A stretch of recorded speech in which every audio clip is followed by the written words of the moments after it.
Hi, how are you today? Hope you're doing great and making it an awesome day.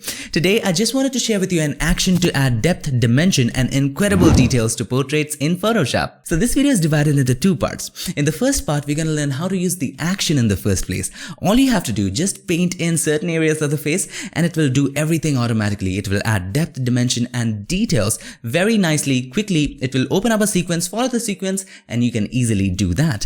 In the second part of the video, we're going to learn how to do it without the action, which is more important, because if we know the process and if we know the concept, we can do it no matter what version of Photoshop we are using. Heck, we can do it no matter what software you're using in the first place. So without any further ado, let's get started.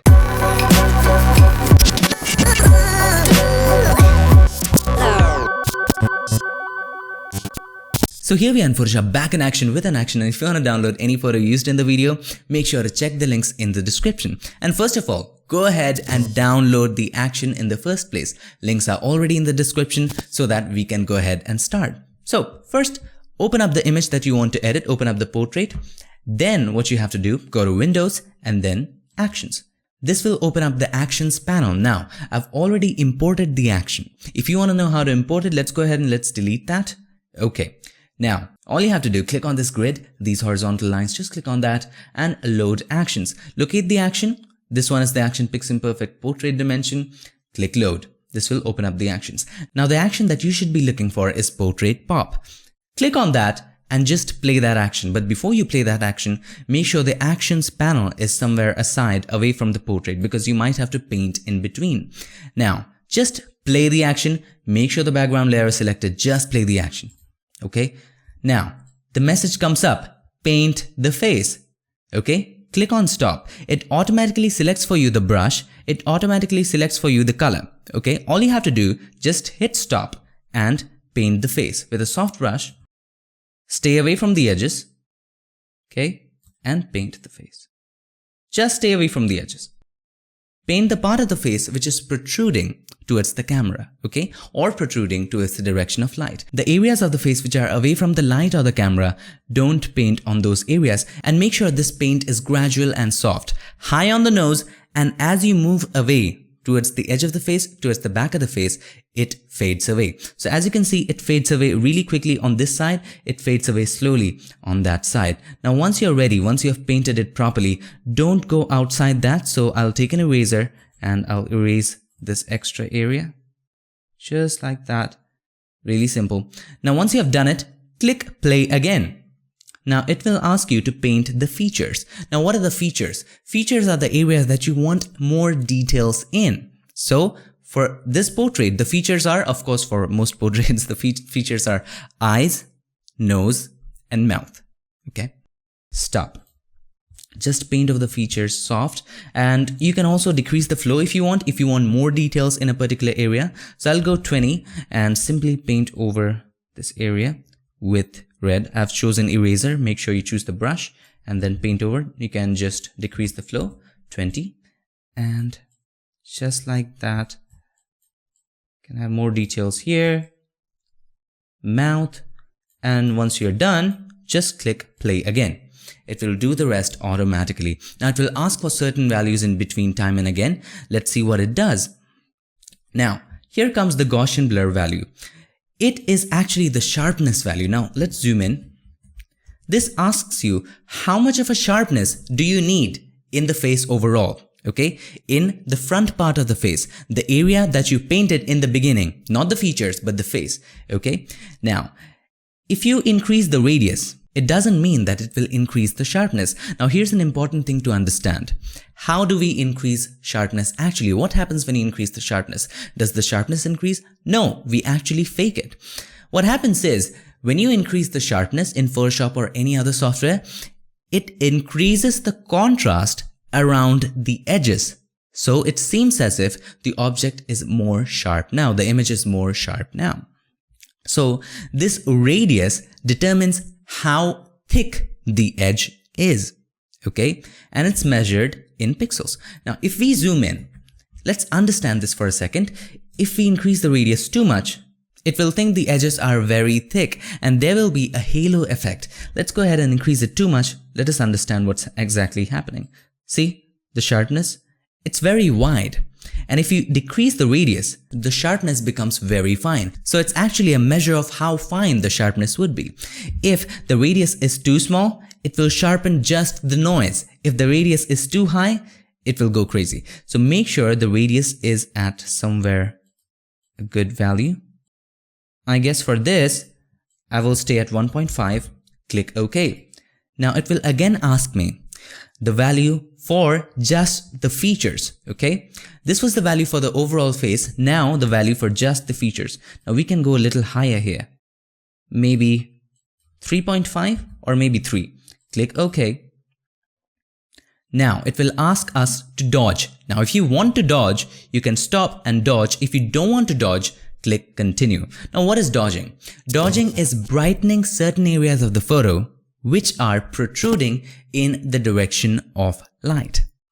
Okay, when you dodge an area, it seems as if it's coming out of the screen in the direction of light. So we want to dodge. Let's go ahead and click stop.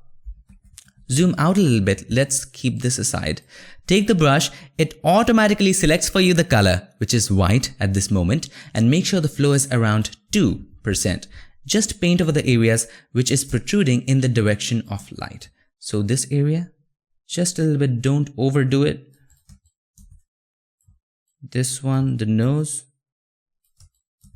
do not overdo that. We always tend to overdo it. This area, a little bit, just a little bit.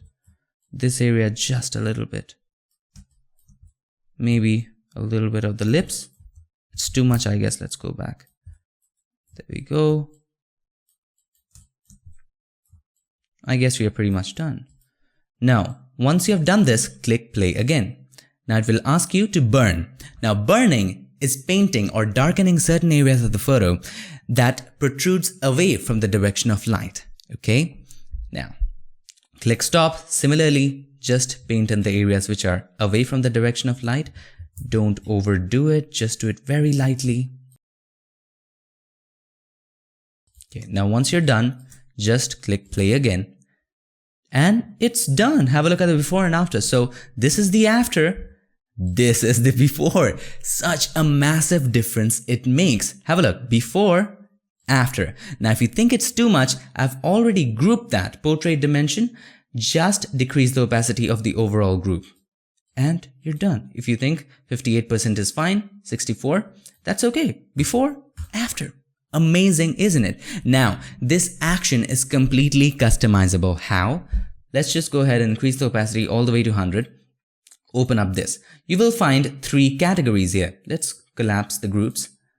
Details, sharpness, and dodging and burning. You can increase or decrease the opacities or even paint in extra areas or delete some extra areas. You can do that. Just click on the mask. Suppose you went too bright or painted some extra area. Take the brush, make sure the foreground color is black and just paint back in that area and you'll be good.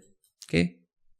And that's how to do it. So that's how to modify dodging and burning. If you wanted to decrease the overall opacity, just decrease the opacity and it's fine.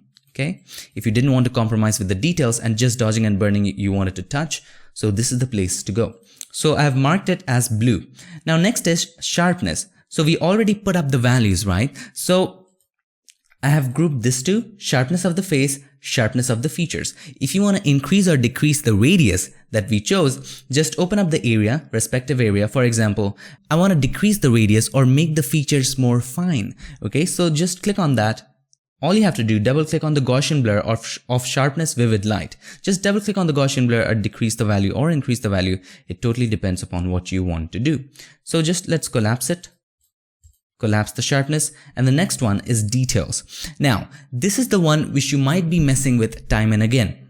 So have a look at the before and after without or with or without details actually. So this is without details. This is with details. It actually is a layer of clarity adding one above the other. So if you have a look, there's the details for the features, there's details for the face. Now, sometimes when you add details for the features, what happens is it becomes very dark sometimes. So all you have to do, this is just a camera raw filter with increased clarity. Just double click on the camera raw and open up the shadows just like that and hit OK. it becomes bright again. Now we can also control the opacities. Opacity by default is set to 45%. You can decrease the details or increase the details. Totally depends upon you. So let's set that back to 45% and we are pretty much done. So that's how we customize the action. So that's pretty much it for the action. Now this action worked perfectly fine with this photo with a decreased opacity. Of course, if we go ahead and decrease the opacity, it looks fine. But let me show you another example where this action might need a lot of modifications. So have a look at this. Okay, by the way, you can download all of this. All you have to do, just, you know that already, go to Windows, Actions, and just play the action. Portrait pop, just play that. Click. Ask you to paint the face, stop it. Just paint the front area of the face with a soft brush.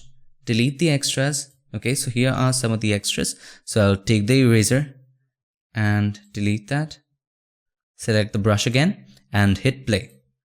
Paint the features, stop it, and just paint over the features. I'm going to quickly do it. You take your time. You do it very nicely with a low flow and then play it. It'll do everything else automatically. Ask you for values time and again. So let's see how this goes. Now the Gaussian blur value, let's keep it at 1. 2.5 is fine. Okay. Dodging. I don't want to dodge. Okay, let's just look at this example. I don't want to dodge. Just continue. I don't even want to burn. In case you want to do it, all you have to do, just open up the dodge and burn and just paint with white on these areas. If you want to dodge, just click on this mask and just paint with white. Decrease the flow to around 2% and just paint in with white. This area, the nose. You can do that later, just so you know. Okay, you can do dodging and burning everything later. I just wanted to show you something. After applying this action, have a look at his eyes. So let's collapse that. Before, after. Eyes have become really dark, and if that is not looking great to you, here's what you need to do. But this action really gives a nice harsh effect. Before, after. So to do the eyes, open this up. Open up this details area. So feature details area, just double click on the camera raw here. And you know that already. If they're too dark, open up the shadows just like that and hit OK. Now it brightens up again. If you want some more brightening, you can just go to dodging and burning, and in the dodge area, just paint in the area that you want to brighten. For example, you want to brighten the eyes a little bit, just like that. You can do that if you want, just like this here a little bit. So it gives the eyes much more contrast. There we go. Have a look before, after. So that's pretty much it. Now let us understand the actual process, because that is the most important thing, okay? Because you know what's actually going on here. So let's go ahead and come back to this example. Let's close this. We don't want to save it. Let's delete all of that. Now let's close it. Now here's an important concept that we need to understand. How does the human eye perceive depth? How do we perceive depth? Or in other words, how do we figure out which object is further, which object is nearer? Now there are a couple of ways, and the number one way is that we have two eyes, right? And we use both of the eyes to figure out the distance, and we find the angle, and then we determine how far or how near the object is. But the camera has just one eye, right? One lens. So what to do? There are a couple of ways, as you can see in this image right away, in which we figure out the distance of the object. And one of the ways is details. The further the object is, the lesser the details it will have. The nearer the object is to the eye, the more the details it will have. So in this action, or in this process, our job is to trick the human mind into which is nearer, which is further. So what are we doing is that we are increasing the details too much here on the very front of the face, on the features. We are increasing the details moderately here all over the face, and we are not increasing any details beyond this area at the back, which gives us a fake perception, of course, which looks real, fake perception that this area is towards the camera, towards the screen, or coming out of the screen for that matter. This area is a little back and this area is completely back, giving us a sense of depth, right? So all we have to do is to stack details, less detail, more detail, even more detail, very much details. Are you getting the idea? So make a copy of the background layer, press Ctrl or Command J. Now we're gonna add details in the face here. So to do that, we are using the camera raw filter. Better if we convert this into a smart object, because if we do, it's totally non-destructive. We can always go back, right? So go to filter, click on convert for smart filters. This converts this into a smart object. Click OK. Or you can just go ahead, right click on this and convert to smart object. Two ways of doing the same thing. Next, go to filter, camera raw filter. Okay, just click on that and increase the clarity all the way to 100. Now this might sound really strange, but let's just do that because it's easier to control the clarity by using the opacity than using this slider. Now some of you might say this is more accurate, this yields much more quality, but it's much more easier. Okay, the workflow is easier. You can use anything you want. You can have less clarity here and do not mess with the opacity, but I like to mess with the opacity later. Okay, increase the clarity. Messing with the opacity gives you a real-time view of what exactly is happening on the canvas, applying all the adjustment layers and all the effects, the details, everything in real time. So I prefer to have clarity at 100 and then mess with the opacity later. Now all you have to do before we mess with the opacity, let's just limit the effect to the face. So we can do that by creating a mask. Hold the alter option and click on the mask button to create a negative mask so that we can paint back in with white on the areas that we want the effect. Just click, hold the alt key or the option key if you're using a Mac. Click on that, this creates a negative mask. The sole purpose of a mask is to hide or show particular areas of the layer. So any area that is black, it hides it. Any area which is white, it shows it. So if you can see in the mask, it's totally black, which means the layer or the effect or anything to which we apply a mask is hidden all over the photo. If we take a brush, make sure the foreground color is white. If it's not white, you can press X to toggle between the foreground and the background color and press D to reset the swatches. If the swatches has some random color, you can always press D to reset that and press X. Now, make sure the foreground color is white. If you go ahead and paint with, say, increase the opacity, of course, increase the flow, of course, and then paint back in this area, as you can see, this area is painted white, which means that this layer is only being revealed in the white area. Again, I'm going to say that to you again. Anywhere there is black, it hides it. Anywhere there is white, it shows it. If I show you the mask again, hold the Alt key and click on that. It will show you the mask. Have a look. This area is white. If I hold the Alt key, click back in, it will show me the image again. This effect or the layer is being applied only in this area. Now you can go ahead, play with, just paint in a little extra. Now we can decrease the opacity just a little bit. I guess this much is fine. Maybe 58 is fine for this. Now it's time for the features. Simple. You don't have to create a layer again, convert that into smart object and so on and so forth. Just make a copy of this. How to make a copy of this? Ctrl or Command J. We just have to change what? The mask, right? And this one is for features. You can name it. You can name it face details. If you want, if you want to be organized, you can name it face features or just features. Features details. What am I doing today? So let's name it features details. There we go. And this time we need to again make the mask. So let's paint the mask black again completely. To do that, you know the shortcut, right? Alt backspace. Make sure the foreground color is black. You want to paint this with black, right? Make sure foreground color is black. Press X to toggle. Alt backspace. If you're using a Mac, it would be Option Delete. Now let's take the brush and paint in just the features, okay, with white. That way you see that in real time. There we go. Done. Have a look. Before, after. If you want more of an opacity, you can go ahead and increase it from here. If you want more details in the shadow, if you want to open up the shadows, just double click on the camera raw and open up the shadows if you want, just like that. Click OK. This opens up the shadow a little bit, but I like the shadow. So there we have the details. Have a look at the before and after. So this is the before without both of them. This is the after. Instant details. Isn't that interesting? You can also go to camera raw and increase the contrast a little bit if you want. So here's the contrast. You can increase it a little bit and see what effect it yields. You can try different things. Now after this, it's time for us to add some details. Okay, now there are a couple of ways of adding details using the high pass or using the way which I'm going to show you. Let's learn a new way.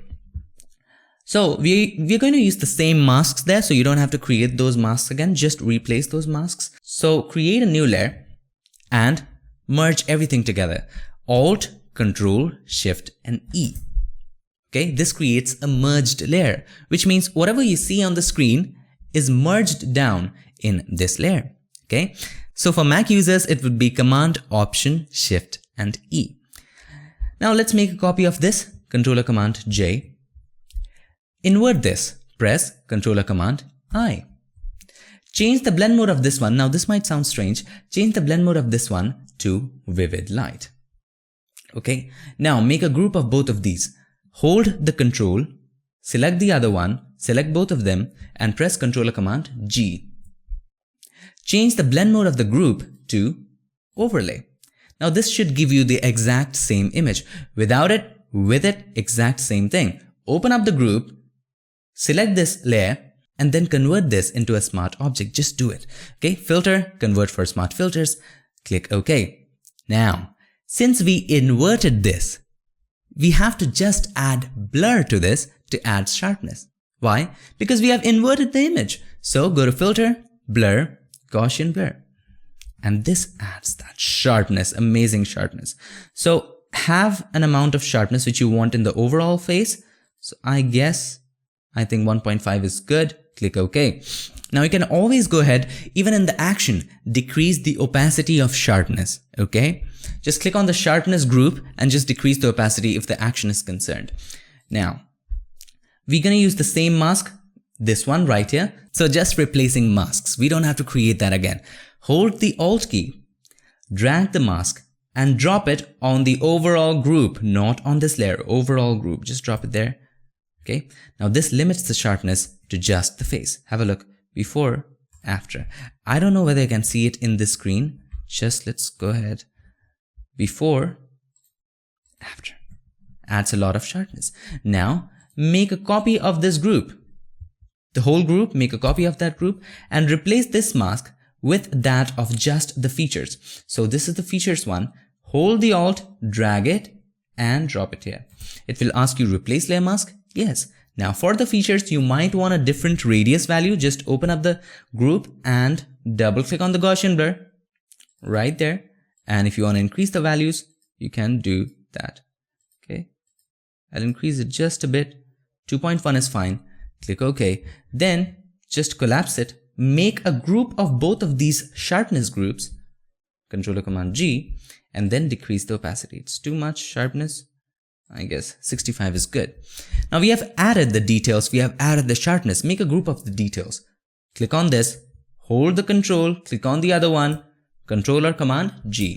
This one is for the details, this one is for the sharpness. Now dodging and burning, you know that already. I've talked about it in the previous tutorial. If you don't, that's perfectly fine. Create a new adjustment layer. Curves. Okay, take it all the way up, just like this. Now once you take that up, invert the mask, make it completely black, and we know that already. Black conceals, white reveals. Okay, select the mask, press Controller Command I. When we invert it, it makes everything which is white black, everything which is black white. So now all we have to do is to paint in the areas which are protruding in the direction of light. Take the brush, make sure the foreground color is white and just paint in. I've selected a strange brush here. Let's select the normal one and just paint in.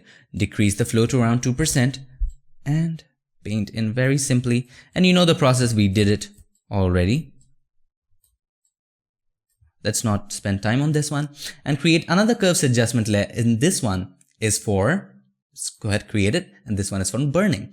So take it down, just opposite, take it down, just like that. Invert it, Controller Command I. Take the brush, paint on those areas, foreground color white, paint on those areas. There we go. Now, if these curves adjustment layer are making a shift in colors of your portrait, all you have to do, just change the blend mode to luminosity, which means we are saying to Photoshop, do not affect anything but the luminosity, which means the brightness. Do not affect the color, do not affect the saturation, just the luminosity. Okay, change the blend mode to luminosity. This one too, change it to luminosity if you want. And there you have it. That's the complete process of doing it. Now, just for organization purposes, you can make a group of both of these two and name it dodge and burn. You can name them, color them, tag them, anything you want. To color them, by the way, right click on them and you can just add some color to it, red, green, or maybe blue. And that's pretty much it. And make a group of all of these groups to decrease the opacity of them collectively. And that's all. So that's how we add depth, dimension, and details to portraits in Photoshop. And kudos to you because you stayed on till now. You just didn't quit after just downloading the action and learning how to use the action, because the process is really important. So here's the concept, just a quick recap. First of all, our human eye perceives depth using details. Okay, it's one of the ways of perceiving depth. The closer the object is to the eye, it will have more details. The further the object is, it will have less details. That's why we as photographers intend to make the background blurry when it comes to capturing portraits, so that our attention goes to the detailed area, which is the portrait itself, and away from the areas which do not have any details, which is the background. That's the sole reason why we sometimes blur the background. Okay. Now, we are tricking the human mind by increasing details on the nearby areas and gradually adding details, right? So this area has less detail, more detail, more detail, most detail. Okay, makes sense? Now, first of all, we are doing this by adding layers of clarity. So we are making a copy of the background layer, adding a little clarity here, a little more clarity there. Then we are adding a little sharpness here, a little more sharpness there. And after that, to really spice things up, we are dodging and burning. We are painting brighter, making areas brighter, which are protruding in the direction of light, making areas darker, which are protruding away from the direction of light. Hope that made sense to you, and if it did, make sure to give us a like, and also don't forget to subscribe, and not just subscribe, ring the bell so that you, my friend, don't miss a thing. I'll see you guys in my next one, and I would of course like to take this moment to thank all of these nice people for making this episode possible and making PiXimperfect free for everybody forever. Thank you so much, guys. Thanks for watching. I'll see you guys in my next one. Till then, stay tuned and make sure that you keep creating.